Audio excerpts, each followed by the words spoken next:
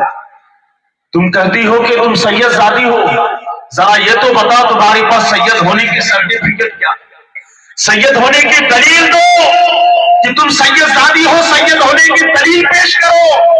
اللہ اکبر، بیچاری آنکھوں میں آنسو سجا دیتی ہے، مایوس ہو جاتی ہے، وہاں سے واپس چلتی ہے، پھر کچھ دوری کے فاصلے پہ چلی جاتی ہے اور ایک کے گھر کے دروازے پہ پھر دستک دیتی ہے اور کہتی ہے میں سید زادی ہوں، کئی دن سے میرے بچے بھوکے پیاسے ہیں، انہیں کھانا نصیب نہیں ہو رہا ہے، آپ اگر آپ چاہو تو میرے بچے کو کھانا کھلا کر کے اللہ اس کے رسول کی رضا حاصل کرے۔ اب جو دوسرے کی بارگاہ میں پہنچی ہے، دستک دی ہے، یہ مسلمان نہیں ہے، مجوسی آگ پرست ہے، آگ کی پوجا کرنے والے کا گھر ہے۔ وہ گھر سے باہر آئی، جیسے سنا کہ یہ سید زادی کہہ رہی ہے اور کئی دن سے بھوکے سے ان کی آنکھوں میں آنسو تیرنے لگا اور کہنے لگا میرے لیے تو بڑی فخر کی بات ہے کہ نبی کی آل میرے دروازے پہ آئی ہے، علی کی اولاد میرے دروازے پہ آئی ہے، میری چوکھٹ پہ آئی ہے، ان کی خدمت کر کے اللہ اس کے رسول کی رضا حاصل کر لو۔ لیکن یہ ایمان والا نہیں، وہ ایمان والا تھا جنہوں نے دھتکار دیا، کہا تمہارے پاس سید ہونے کی دلیل کیا ہے؟ یہ مجوسی ہے۔ کہتے ہیں کہ آپ اندر تشریف لے کے آئیے، جیسے سنا کہ علی کی اولاد اہل بیت اطہار ہے، نبی کی آل سے ہے، کہتا ہے کہ آپ اندر تشریف لے کے آئیے۔ اندر گئے، اچھی طرح سے مہمان نوازی، کھانا وغیرہ اچھی طریقے سے کھلائی، اتنے میں رات ہو جاتی ہے، وہ امیر مسلمان سو جاتا ہے۔ رات کی تاریکی میں میرے مصطفیٰ صلی اللہ علیہ وسلم جلوہ فرما ہے، خواب دیکھ رہا ہے، میرے آقا صلی اللہ علیہ وسلم رونے کے اسٹیج ہے، بازو میں جنت نظر آ رہا ہے۔ وہ امیر مسلمان پوچھ رہا ہے یا رسول اللہ صلی اللہ علیہ وسلم یہ عالیشان مکانات کیا ہے؟ میرے آقا فرماتے ہیں یہ جنت کے عالیشان محلے، یہ جنت کے عالیشان محلات ہیں، محلے ہیں۔ وہ مسلمان رئیس کہتا ہے یا رسول اللہ میں بھی مسلمان ہوں، یہ مسلمانوں کے لیے بنایا گیا ہے۔ تو میرے مصطفیٰ کریم فرماتے ہیں تم مسلمان ہو، تمہارے پاس مسلمان ہونے کی دلیل کیا ہے؟ تمہارے پاس مسلمان ہونے کی سرٹیفکیٹ کیا ہے؟ میرے آقا فرماتے ہیں تمہیں شرم نہیں آئی؟ تمہاری چوکھٹ پہ میری بیٹی گئی تھی، میری نانوی گئی تھی، بچوں کا واسطہ دیکھا تم سے سوال کیا تھا، لیکن تم نے میری بیٹی سے یہی کہا تمہارے پاس سید ہونے کی دلیل کیا ہے؟ میں پوچھتا ہوں تمہارے پاس مسلمان ہونے کی دلیل کیا ہے؟ اتنے میں اس کی آنکھ کھل جاتی ہے، خواب سے بیدار ہو گیا، رونے لگا، روتے ہوئے سید زادی کی تلاش میں نکل گیا۔ معلوم پڑا کہ فلاں مجوسی کے گھر میں ہے، اس مجوسی کے گھر میں گیا اور کہا جناب فلاں سید زادی آپ کے گھر میں ہے، میں چاہتا ہوں کہ اس کے بدلے میں جتنی رقم چاہیے 1000 درہم و دراہم لے لو، اس سید زادی کو میرے حوالے کر۔ وہ مجوسی کہتا ہے کیوں؟ بات کیا ہے؟ انہوں نے سارا ماجرا بتا دیا اور کہا کہ اللہ کے رسول صلی اللہ علیہ وسلم نے مجھے دھتکار دیا ہے، وہ آگ پرست کہتا ہے، مجوسی کہتا ہے ارے بدبخت انسان، جس نبی نے تمہیں دھتکار دیا اسی نبی نے مجھے اپنا بنا لیا ہے، اسی نبی نے ان کی آئے کی خدمت کرنے کا صلہ مجھے اتنا دیا ہے کہ مجھے ایمان کی دولت سے مالا مال کر دیا، اور میرے نبی نے فرمایا تم بھی جنتی ہو، تمہارے اہل والے سب کے سب جنت۔ تمہیں جنہیں دھتکار دیا ہے اسی نبی نے مجھے اپنا بنا کے مقدر چمکا دیا۔ یہ ہے انعام اہل بیت اطہار سے محبت کرنے کا، وہ ہے انجام نبی کی اولاد سے گستاخی کرنے کا، بدتمیزی سے پیش آنے کا۔ اسی لیے آپ سے کہنا چاہتا ہوں نبی کی آل کہیں بھی ملے، اللہ نہ کرے کہ بے نمازی ہو، پھر بھی اس کا ادب آپ پر ہم پر ضروری ہے۔ یہ نہیں کہنا ہے کہ یہ نماز نہیں پڑھتا تو ہم اس کی عزت نہیں کریں گے، اس کا ادب و احترام نہیں کریں گے۔ جناب ان کا اعمال ان کے ساتھ نماز کے بارے میں رب کو حتیٰ پوچھنے کا میدان محشر میں سب سے پہلا سوال تو یہی ہوگا، اس بارے میں، نماز کے بارے میں۔ لیکن آپ کو وہ حق نہیں ہے، نسب میں سب سے افضل ہے، آپ سے بہتر ہے، نبی کے آل سے ہے، اولاد علی ہے، اگرچہ نماز پڑھے یا نہ مارے، اگر نہیں بھی پڑھتا اللہ نہ کرے کہ کوئی ایسا سید ہو یا غیر سید، مومن ہے تو نمازی ہونا چاہیے، اگر نہیں بھی پڑھا تو آپ کے لیے ان کا ادب و احترام کرنا ضروری ہے۔ تو جب نبی کی آل سے عقیدت رکھتا ہے، وہ سرکار فرماتے ہیں اس کی جب موت ہوتی ہے انہیں شہادت کا درجہ نصیب ہوتا ہے اور وہ مومن کامل ہو کے مرتا ہے۔ اور جو میرے اہل بیت اطہار سے عداوت رکھتا ہوا مرتا ہے، اللہ اس کو جنت کو حرام فرما دیتا ہے، جنت کو حلال کر دیتا ہے۔ یہ انعام ہے اور یہ انجام ہے ان لوگوں کے لیے جو میرے آقا صلی اللہ علیہ وسلم کی آل سے، ان کے اولاد سے عقیدت رکھتے ہیں، تو اللہ کی طرف سے انعام ہی انعام ہے۔ اور جو زبان درازی کرتا ہے ان کے لیے بہت بڑا انجام ہوتا ہے۔ جھوم کے درود پاک پڑھیے، اللہم صلی علی سیدنا و مولانا محمد و آلہ وبارک وسلم، صلاۃ و سلام علیک یا رسول اللہ، صلاۃ و سلام علیک یا حبیب اللہ صلی اللہ علیہ وسلم۔ سرکار محمد علی غنی سرکار رحمت اللہ تعالی علیہ کے بارگاہ میں آپ کی ہماری حاضری ہو رہی ہے۔ ایک بات بتاؤں، یہ اللہ کے ولی حدیث قدسی ہے، آپ سمجھیے گا حدیث قدسی کسے کہتے ہیں؟ حدیث کی بہت ساری اقسام ہیں۔ حدیث قدسی اس کو کہتے ہیں فرمان رب کا ہوتا ہے، زبان مصطفیٰ کی ہوا کرتی ہے، اسے حدیث قدسی کہتے ہیں۔ فرمان رب کا ہوتا ہے، زبان مصطفیٰ کی ہوتی ہے، حدیث قدسی میں ہے۔ میرے آقا فرماتے ہیں جو اللہ کے ولی کسی چیز کو کرنے کا ارادہ کرتا ہے، رب اس کا ہاتھ بن جاتا ہے جس سے اللہ کے ولی پکڑنے لگتا ہے، رب اس کی زبان بن جاتا ہے جس کے ذریعے سے اللہ کے ولی بولنے لگتا ہے، رب اس کا کان بن جاتا ہے جس سے اللہ کے ولی سننے لگتا ہے، رب اس کا پیر بن جاتا ہے جس کے ذریعے سے اللہ کے ولی چلنے لگتا ہے۔ مطلب یہ ہے ارادہ اللہ کے ولی کرتے ہیں، اس کام کو پورا اللہ تبارک و تعالیٰ کرتے ہیں۔ حدیث قدسی میں میرے مصطفیٰ کریم صلی اللہ علیہ وسلم نے ارشاد فرمایا، لیکن یاد رکھو کوئی بھی ولی ایسے نہیں ملیں گے جو بے نمازی ہو، ایسے ولی ہوتے نہیں۔ کسی اور کے گروپ میں ہوتا ہوں گا لیکن اہل سنت و جماعت میں کوئی ایسا ولی نہیں ہے جو بے نمازی ہو، کوئی ایسے ولی نہیں ہے جن کی آرام گاہ کے پاس میں مسجد نہ ہو۔ آپ نظارہ کرو پوری ہندوستان ہی کے اندر دیکھو، جہاں بھی اللہ کے ولی آرام فرما ہے وہاں مسجد ضرور ہے، اس سے آپ کو آگاہ کر رہے ہیں۔ یہاں پر بھی اس جنگلوں بیابان کے اندر دیکھو، سرکار آرام فرما ہے، بازو میں مسجد نظر آ رہی ہے اور بازو میں دو مدرسہ ہے۔ بڑی خوشیاں شادمانی کی بات ہے، ایسے جنگلوں میں مدرسہ قائم کرنا لوہے کے چنے چبانے کی جیسے ہے میرے دوست، اتنا آسان نہیں ہے دو ادارے چلانا۔ یہ جیتی جاگتی میرے سرکار محمد علی غنی کی کرامتوں میں سے یہ کرامت ہے کہ سرکار یہاں سے عورتوں کے ذریعے سے بھی دین کو فروغ دے رہے ہیں اور لڑکوں کے ذریعے سے بھی اللہ کے نبی کے دین کا فروغ کر رہے ہیں، دین کا کام چلا رہے ہیں۔ تو آپ سے بھی گزارش ہے، سرکار کے بارگاہ میں آؤ، عقیدت کے ساتھ آؤ، عقیدت کے ساتھ رہو، سرکار کی بارگاہ سے فیض حاصل کرو۔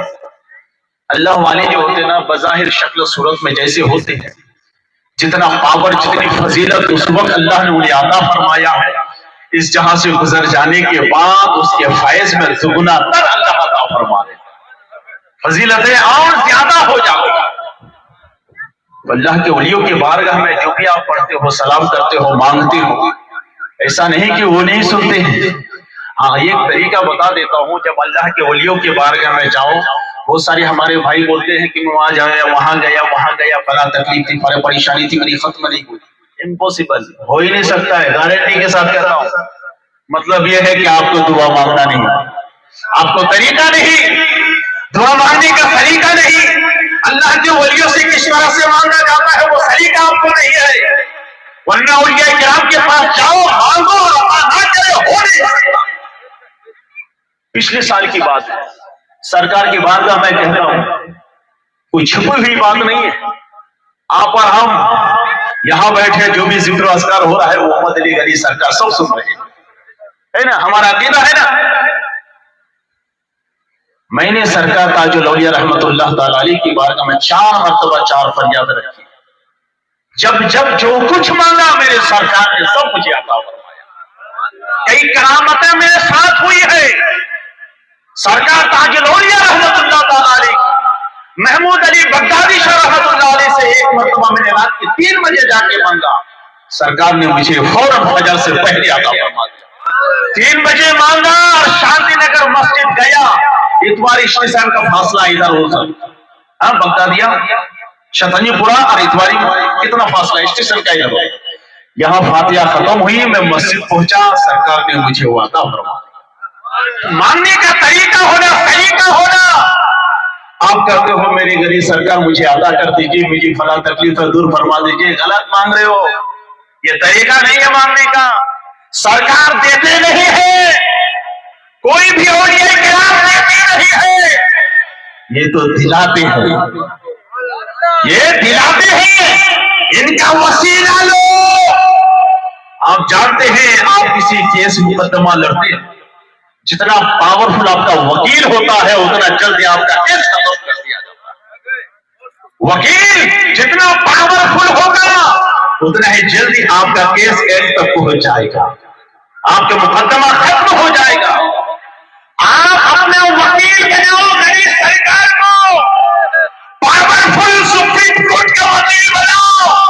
مولا میں گنہگار ہوں سرکار، میں گنہگار ہوں، شیخار ہوں، گناہوں کے دلدل میں پھنسا ہوں، میری غریب سرکار آپ سے میری گزارش ہے، میری یہ تکلیف ہے میرے لیے، آپ رب کے یار ہو، رب کے دوست ہو، آپ کہہ دیں گے فوراً آپ اللہ اللہ کی بارگاہ میں میرے حق میں دعا کر دیں گے، فوراً اللہ آپ کی دعا کو قبول کروا لے گا۔ آپ کو تو غریب سرکار مجھے عطا کر دیجئے، تاج الدین بابا عطا کر دیجئے، تاج الدین بابا عطا کر دیجئے، یہ طریقہ نہیں ہے جناب۔ ایسے زندگی بھر مانگتے رہو گے نہ کچھ نہیں ملنے والا۔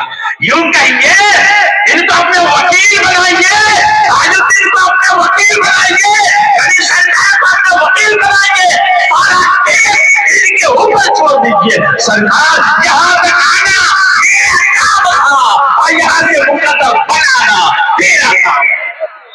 اس ارادے کے ساتھ آؤ، یقین جانو جی یہاں سے واپس ناخور نہیں پہنچو گے، گارنٹی کے ساتھ کہتا ہوں تمہارا سارا کیس ختم ہو جائے گا، مقدمے میں تم جیت جاؤ گے۔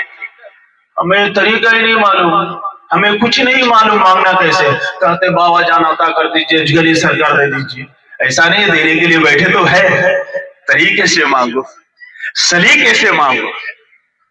اور جب میرے سرکار غنی سرکار رحمت اللہ علیہ کے بارگاہ میں ان کا اپنا پاورفل وکیل بناؤ گے، ان سے کہو گے سرکار میں گنہگار ہوں، ان سے کہنے کے بعد آپ یہ کہیے مولا میں گنہگار ہوں، میں سیاکار ہوں، لیکن تیرے دوست غنی سرکار گنہگار نہیں ہے، تیرے دوست تیرے یار جن کو تو نے اپنا دوست کہا ہے، یار کہا ہے، شفیق کہا ہے، رفیق کہا ہے، جب آپ ایسی دعا مانگو گے نا، آپ گناہوں کے دلدل میں کیوں نہ پھنسے ہو، اس وقت اللہ تبارک و تعالیٰ آپ کے گناہوں کو نہیں دیکھے گا، آپ کے چھوٹے بڑے کو نہیں دیکھے گا، آپ کے عہدے کو نہیں دیکھے گا، اللہ تبارک و تعالیٰ ہماری سرکار کو دیکھے گا اور یہ کہے گا میں تجھ سے محبت کرتا ہوں، یہ آنے والا شخص تجھ سے محبت کرتا ہے، جو تجھ سے محبت کرتا ہے میں اس سے محبت کرتا ہوں، میں اس کو نہ دیکھوں بلکہ تیری وجہ سے میں نے اس کی دعا کو قبول کر لیا، وہ جو کچھ مانگ رہا ہے میں نے اسے عطا کر دیا۔ لہذا آپ اور ہم گنہگار ہیں، اللہ والے گنہگار نہیں ہیں، ہمیشہ اللہ کے ذکر و فکر میں رہا کرتے ہیں، اللہ کے تسبیح و تحلیل کے ان کی شب و روز گزرا کرتی ہے۔ چھوم کے درود پاک پڑھ لیجیے، اللہ رب محمد صلی اللہ علیہ وسلم۔ بس 5 منٹ کی گفتگو ہوں گے، اس کے بعد میں اپنی گفتگو کو سمیٹنے جا رہا ہوں۔ درود پاک پڑھ لیجیے، اللہم صلی علی سیدنا و مولانا محمد وآلہ وسلم صلاۃ و سلام علیک یا رسول اللہ صلی اللہ علیہ وسلم۔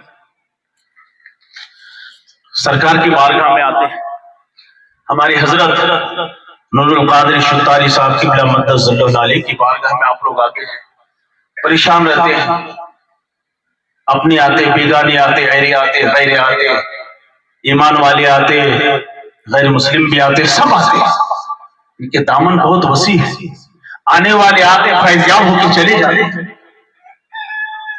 لیکن یاد رکھو سرکار کی بارگاہ میں، سرکار کے آستانے سے حضرت ہمارے فیض بانٹتے چلے جا رہے ہیں، فیض کو عام کرتے چلے جا رہے ہیں، چاہے تعویذ کی شکل میں دے یا دعا کی شکل میں دے یا پانی کی شکل میں دے، یہ حضرت کا فیض ہے۔ ایک بات یاد آ گئی، اسی طرح ایک شخص سیدنا سرکار غوث اعظم رضی اللہ تعالیٰ عنہ کی بارگاہ میں حاضر ہوا، عرض کرنے لگا حضور میرے گھر میں بہت انکم ہے، حضرت کے پاس بھی ایسے معاملات بہت آتے ہوں گے، بہت انکم ہے لیکن گھر میں خیر و برکت ہی نہیں ہے، گھر میں خیر و برکت نہیں، میں کماتا ہوں، میری بیوی کماتی، میرے بچے کماتے، بہت سارے انکم ہے لیکن پیسے پورے کے پورے خرچ ہو جا رہے ہیں، گھر میں خیر و برکت کا نام نہیں۔ اور یہ سوچ کے آیا تھا بارگاہ غوث اعظم میں، سرکار سے کہوں گا تو مجھے کچھ تعویذ دے دیں گے یا کچھ دعا کر دیں گے یا کچھ وظیفہ عطا کریں گے، اسے میں کرنے لگوں گا۔ غوث اعظم کی بارگاہ میں حاضر ہوا، کہنے لگا حضور میرے گھر میں خیر و برکت کا نام نشان نہیں، بہت انکم ہے لیکن گھر میں پیسے رک نہیں رہے ہیں، کیا کروں؟ غوث اعظم رضی اللہ تعالیٰ عنہ فرماتے ہیں، وہ غوث اعظم جو فرماتے ہیں میں اپنے مریدوں کو اس طرح دیکھتا ہوں جس طرح ہاتھ کی ہتھیلی پر رائے کے دانے کو دیکھا کرتا ہوں۔ غوث اعظم آنکھوں کو بند کر لیتے ہیں، ارشاد فرماتے ہیں ٹھیک ہے تم گھر جاؤ اور جا کر کے اپنے گھر کے دروازے پہ پردہ ڈال دینا۔ یہ شخص اندر ہی اندر میں بڑا پریشان نظر آیا، اندر ہی اندر میں بڑا پریشان ہے، تو کہنے لگا دل ہی دل میں کہ میں آیا حضرت کی بارگاہ میں پریشان ہوں کہ گھر میں خیر و برکت نہیں، اتنا انکم ہونے کے بعد بھی میرے گھر میں کچھ پیسے بچت نہیں ہو رہی، سیونگ نہیں کر پا رہا، جاؤں گا حضرت کے بارگاہ میں کچھ مجھے تعویذ دیں گے گھر میں خیر و برکت کے لیے، لیکن یہاں تو الٹا ہی معاملہ سمجھ میں آ رہا۔ میں نے سرکار سے کہا تو سرکار فرماتے اپنے گھر کے دروازے میں پردہ ڈال دیں، پردہ ڈال دینا۔ ارے بے برکتی سے پردے کو کیا لینا دینا؟ ارے نگاہ نگاہ کی بات ہوتی ہے، تم وہ نہیں سمجھ سکتی ہو جو نگاہ غوث اعظم نے سمجھ لیا۔ بغداد میں رہ کے ہندی کی سلطنت کو دیکھا کرتے ہیں، تو وہ شخص گھر تو آیا، گھر میں آنے کے بعد لیکن فوری طور پر وہی کام کیا جو غوث اعظم نے جس کام کو کرنے کا حکم دیا تھا کہ گھر میں جانا، جا کر کے پردہ ڈال دینا تمہارے گھر کے دروازے پر۔ آیا پردے کا انتظام کیا، اپنے گھر کے دروازے پہ ڈال دیا۔ میرے دوستو روایت شاہد ہے، میرے پاس موجود ہے، وہ شخص کہتا ہے چند دن ہی گزرا، چند دن گزرنے کے بعد میرے گھر میں خیر و برکت کا یہ عالم رہا کہ میں پریشان ہو گیا کہ اللہ کدھر سے غیب سے میرے روزی عطا فرما۔ میرے گھر میں خیر و برکت اس طرح سے ہونے لگی کہ سمجھ سے بالا تر ہو گئے۔ خوش ہو کر کے چند دن کی بات کچھ نذرانے لے کر کے غوث اعظم کی بارگاہ میں پہنچا، کہنے لگا حضور معاملہ ایسا ہے، اس دن آپ مجھ سے فرمائے تھے کہ گھر کے دروازے پہ پردہ ڈال دینا، میں گیا گھر کے دروازے پہ پردہ ڈال دیا، لیکن اب حال یہ ہے کہ مجھ سے میں سما نہیں پا رہا ہوں، اتنی جگہ سے کہاں سے خیر و برکت میرے گھر میں نازل ہو رہی ہے۔ غوث اعظم فرماتے ہیں جو میں نے جانا وہ تم نے نہیں جانا، وہ اس لیے میں نے تمہیں پردے ڈالنے کا حکم دیا تھا، تمہارے گھر کے سامنے جو راستہ ہے، جو روڈ ہے، ادھر سے لوگوں کا جانا آنا لگا رہتا ہے، تمہارے گھر میں بے برکتی اس وجہ سے تھی، خیر و برکت اس لیے اٹھا لی گئی تھی، تمہارے گھر کے سامنے سے بے نمازی گزرتا ہے، بے نمازی کی نظر تمہارے گھر میں پڑنے کی وجہ سے تمہارے گھر سے اللہ نے خیر و برکت اٹھا لیا۔ خیر و برکت کو اللہ نے تمہارے گھر سے اٹھا لیا تھا، اس لیے کہ بے نمازی کا گزر ہو رہا ہے، بے نمازی کی نظر تمہارے گھر میں پڑتی تھی، اس لیے میں نے کہا تھا پردہ ڈال دینا تاکہ بے نمازی کی نحوست سے، بے نمازی کی نظر سے تمہارا گھر محفوظ رہے، اور محفوظ رہے گا تو تمہارے گھر میں خیر و برکت کا نزول۔ تو میرے دوستو، آخر میں جاتے جاتے آپ سے بھی یہی کہوں گا، بے نمازی کی نظر میں وہ طاقت ہے، جس گھر میں نظر ڈال دے اس گھر سے خیر و برکت چلی جائے۔ جس گھر میں بے نمازی ہو، جس گھر میں بے نمازی ہو، جس گھر میں شرابی ہو، جس گھر میں سٹے باز ہو، جس گھر میں برائی کے عادی ہو، اس گھر میں پھر خیر و برکت کا نہیں۔ اس لیے ہمیں چاہیے کہ ہم ان برے طریقوں سے باز رہیں، ان سارے گناہ کا کام چھوڑ دیں اور یہ کریں ہمارے ایک رب کے فرمان، جو نماز ہم پر رب نے فرض فرمایا ہے، اسے ہمیشہ ہر لمحہ ادا کرتے جائیں۔ سیدنا سرکار اعلیٰ حضرت رضی اللہ تعالیٰ عنہ نے ایک شعر فرمایا، تجھ سے در در سے سگ سگ سے ہے مجھ کو نسبت۔ کیا کہا ہے غوث اعظم کی شان میں؟ تجھ سے در در سے سگ سگ سے ہے مجھ کو نسبت، اللہ اکبر۔ تجھ سے در در سے سگ سگ سے ہے مجھ کو نسبت، اللہ اکبر کبیرہ۔ سگ کہتے ہیں فارسی میں کتے کو۔ اعلیٰ حضرت فرماتے ہیں غوث اعظم آپ کے دربار میں جو پلنے والا کتا ہے، اس سے میں بے پناہ عقیدت رکھتا ہوں، بے پناہ محبت کرتا ہوں، اور دور میں بھی ہوں تو میرے گلے میں جو پٹا ہے نا وہ آپ کا ہی پٹا ہے، قادری جن کا پٹا ہے۔ اب اس شعر پر 2 منٹ گفتگو کر کے اپنی گفتگو ختم کروں گا۔ غوث اعظم فرماتے ہیں تجھ سے در در سے سگ سگ سے ہے مجھ کو نسبت، کیا بولے؟ دور میں بھی ہوں تو گلے میں ڈورتا رہا۔ تجھ سے در در سے سگ سگ سے ہے مجھ کو نسبت، میری گردن میں ہے دور کا ڈورا تیرا، اللہ اکبر۔ بہت عمدہ شعر ہے، اس کی تشریح 2 منٹ میں کر کے ختم کروں گا۔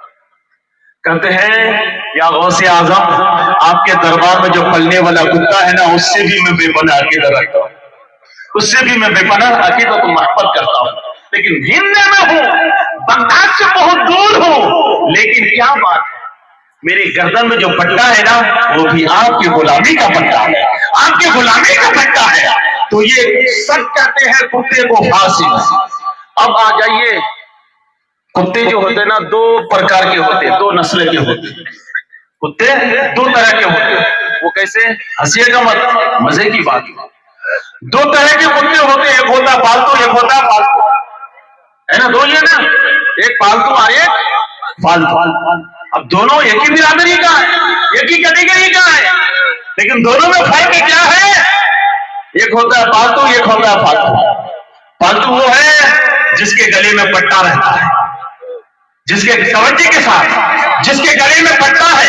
ایک کتا وہ ہے جو بغیر پٹے کا رہتا ہے، وہ کبھی بھی کسی کے گھر میں ملتا ہے کھا لیتا ہے، کہیں روٹیاں ملتی ہے تو کھاتا ہے، کہیں ڈنڈے ملتے ہیں تو ڈنڈے کھانا پڑتا ہے۔ اور یہ کتا وہ ہے جس کے گلے میں پٹا رہتا ہے، پالتو ہے، اس کا کوئی مالک ہے، اس کا کوئی آقا ہے، اس کا کوئی گھر ہے، اس کا کوئی گھر ہے، اسے کوئی مار نہیں سکتا، اسے کوئی مار نہیں سکتا۔ کیوں؟ یہ کسی کا ہو گیا ہے، یہ کسی کی غلامی کا پٹا اپنے گلے میں ڈال رکھا ہے، اس لیے کوئی مارے گا اس کا آقا اسے بچا لے گا، اس کا مالک اسے بچا لے گا۔ اسی طرح میدان محشر میں 2 پرکار کے لوگ ہوں گے، میدان محشر میں 2 پرکار کے لوگ ہوں گے، 2 کوالٹی کے لوگ ہوں گے، 2 طرح لوگ ہوں گے۔ ایک لوگ وہ ہوں گے، ایک شخص وہ ہوگا جس کے گلے میں کوئی پٹا نہیں ہوگا، ایک شخص وہ ہوگا جس کے گلے میں پٹا ہوگا۔ جن کے گلے میں پٹا نہیں ہوگا اس کی کوئی اہمیت نہیں ہوگی، دنیا کے کتوں کی طرح کوئی اہمیت نہیں ہوگی۔ جس کی گلے میں پٹا نہیں ہے، کبھی اس کا در، کبھی اس کا گھر، کبھی در بدر بھٹکتے رہتا، کہیں لوگ ملتا تو کھاتا، کہیں ڈنڈا ملتا تو ڈنڈے کھاتا۔ اسی طرح میدان محشر میں 2 طرح کے لوگ ہوں گے، یہ جو بغیر پٹے کے ہوں گے اور یہ پٹے والے ہوں گے۔ گے، جو بغیر پردے کے ہوں گے اس کی کوئی اہمیت نہیں ہوگی، فرشتے اتنی ماریں گے، جہاں جائیں گے رسوائی کا سامنا ہوگا، جہاں جائیں گے بے عزتی کا سامنا ہوگا۔ اور ایک لوگ وہ ہوں گے، ایک شخص وہ ہوگا جس کے گلے میں پٹا ہوگا، قادریت کا پٹا ہوگا، چشتیت کا پٹا ہوگا، نوریت کا پٹا ہوگا، اشرفیت کا پٹا ہوگا، اشرف اللہیت کا پٹا ہوگا، حضور سرکار علی کا پٹا ہوگا۔ آپ مارے نہیں جاؤ گے، اس لیے آپ کو اگر فرشتے روکیں گے غریب سرکار بتا لیں گے، کسی کو غریب نواز بتائیں گے، کسی کو خواجہ غریب نواز بتائیں گے، کسی کو تاج الدین سرکار بتا لیں گے، اس لیے کہ آپ پٹے والے ہو، آپ کے گلے میں قادریت کا پٹا رکھا گیا ہے۔ آپ کی شان یہ ہوگی، کہتے ہیں کہ ڈھونڈا ہی کرے صبر قیامت کے سپاہی، وہ کس کو ملے جو تیرے دامن میں چھپا ہو۔ تو یہ دو طرح کے انسان ہیں، اس لیے ہمارے گلے میں قادریت کا پٹا ہے، نوریت کا پٹا ہے، چشتیت کا پٹا ہے، علی سرکار کا پٹا ہے، سرکار تاج الاولیاء کا پٹا ہے۔ انشاءاللہ کہیں اگر ہم پھنس بھی گئے تو کہیں تاج الدین بابا بچاتے ہوئے نظر آئیں گے، کہیں پھنس گئے تو تاج الاولیاء بچاتے نظر آئیں گے، کہیں پھنس گئے علی سرکار بچاتے نظر آئیں گے، کہیں پھنس گئے نظام الدین اولیاء بچاتے نظر آئیں گے، کہیں پھنس گئے تو اعلیٰ حضرت بچاتے نظر آئیں گے، مکتوم پاک بچاتے نظر آئیں گے، نماز بچاتے نظر آئیں گے، کہیں پھنس نہ جائے تو غوث اعظم سے بچاتے نظر آئیں گے۔ میرے دوستو، اسی لیے آپ سے کہتا ہوں اللہ والوں سے محبت رکھو، اللہ والوں سے عقیدت رکھو، اللہ والوں کی بارگاہ میں جانا آنا لگا رکھو، یہی اپنی آخر بتاؤ۔ اللہ کی بارگاہ میں دعا، مولا تبارک و تعالی آج کی بیان میں اگر کوئی شرعی غلطی ہوئی ہے تو میں ناچیز استغفر اللہ ربی من کل ذنب واتوب الیہ کے ساتھ اپنی گفتگو کو ختم کر رہا ہوں۔ وآخر دعوانا الحمدللہ رب العالمین۔ السلام علیکم ورحمۃ اللہ تعالی وبرکاتہ۔